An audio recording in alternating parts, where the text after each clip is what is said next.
Quel que soit le pays où l'on vit, les écarts de richesse se creusent.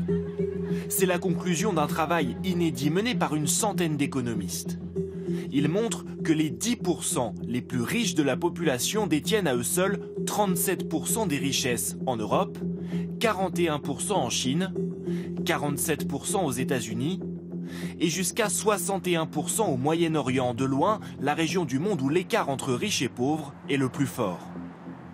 Des inégalités en constante augmentation depuis les années 80, tant aux États-Unis qu'en Chine, en Europe et surtout en Inde, représentée ici en jaune. Les États-Unis font partie des mauvais élèves. La part de revenus des 1% du haut, les plus riches, s'est envolée depuis les années 80 quand celle des 50% du bas, les plus pauvres, n'a cessé de baisser.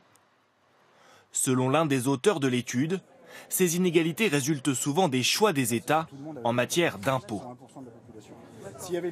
Une évolution qui nous inquiète beaucoup dans les données qu'on voit, c'est qu'on a une compétition fiscale dans le monde pour attirer les plus riches, qui fait que très souvent les classes moyennes ou les classes populaires peuvent se retrouver à payer des taux d'imposition plus élevés que les plus riches.